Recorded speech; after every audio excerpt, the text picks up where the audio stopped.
These are difficult standards to live by, but he or she who follows them shall walk beside Satoshi in the citadels. Hey y'all, for this week's read, I'm going to read and respond to the Stackchain Magazine article by Arman the Parman titled The 10 Commandments of Good Bitcoining. I love this because firstly, the overriding positivity and uplifting nature of the list, and secondly, while it's focused on Bitcoin, these lessons are transferable to all aspects of life. So sit back and relax while we meditate on the 10 Commandments of Good Bitcoining by Arman the Parman. Number 1, if you don't understand it, I do have time to explain it to you. You're welcome. Here, Parman alludes to Satoshi's quote in an old Reddit thread where it goes, "If you don't believe me or don't get it, I don't have time to try and convince you. Sorry." Think about it.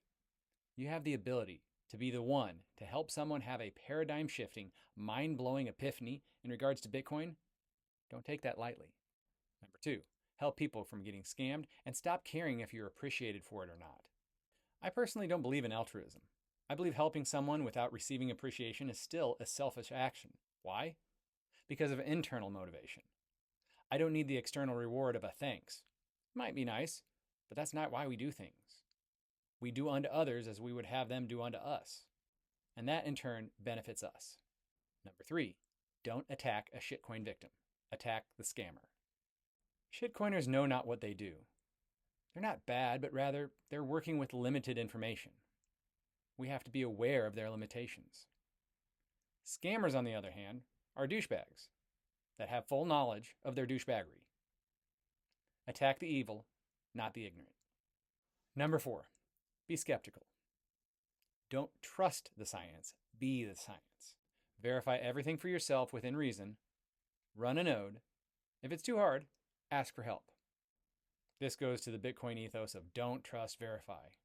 Skepticism spans multiple fields throughout history, including philosophy, religion, science, and also money. The sooner you start living with a healthy amount of skepticism, the quicker you'll start being able to call bullshit on all the bullshitters. Number 5, have no heroes, be your own hero. Bitcoin doesn't depend on anyone, and it depends on all of us. I've even heard the phrase, kill your heroes.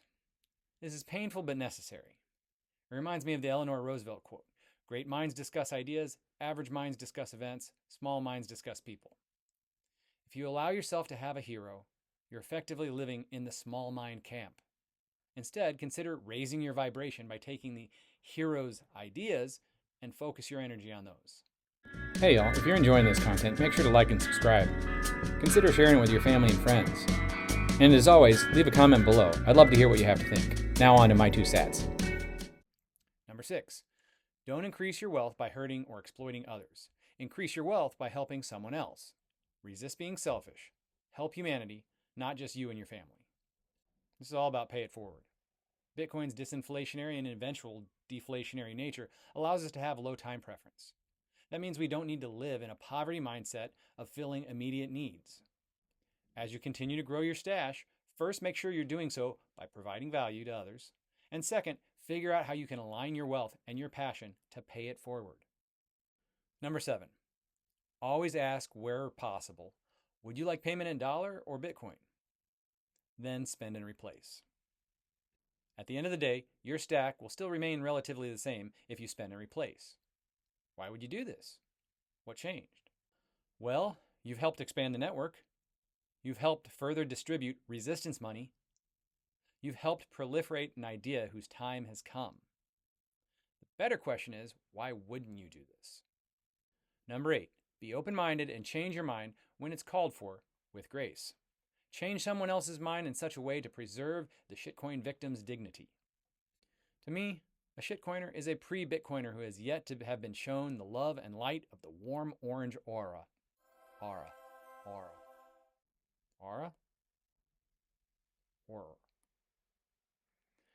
As easy as it is to throw out, go fuck yourself, or have fun staying poor, that ignores the fact that the shitcoining victim is simply a fallible human at a different point in their learning journey. Modeling open-mindedness shows them a path to enlightenment. This reminds me of Gandhi's "Be the change" quote. Number 9, disobey orders when it's right to do so. Act with integrity and courage. Remember that Nazis were just doing their job and following orders. Martin Luther King Jr. stood on the principles of peaceful protest and nonviolence. Remember, legal doesn't mean moral. We have to collectively grow a pair, sun them, and then use them to continue to build the world in which you want to live. Number 10, accumulate Bitcoin not just for you and your generations, but also for humanity to help Bitcoin succeed. Helping others see the value of Bitcoin has flow-on effects as they will eventually help others. All your efforts will be magnified. Bitcoin could be conceptualized as one big karmic scorecard. Although it just records transactions on its ledgers, our actions, and more importantly, intentions, are transcendent and remain metaphysically connected to our souls. Think of Pigpen from the old cartoon Peanuts. He carried that dirt cloud around with him. Imagine your actions and intentions composing your own cloud, and, just like when you walk past someone they can pick up on that, maybe there's a cosmic transference of your positivity or negativity throughout the network. Probably not, but it's still wise not to pee in the community pool. These are difficult standards to live by, but he or she who follows them shall walk beside Satoshi in the citadels. Well, there you have it. Whether you agree with all, some, or none, living in accordance with these 10 commandments of good Bitcoining will, I believe, result in a more fulfilling and virtuous life. In the end, we all have to make our own bed and lie in it.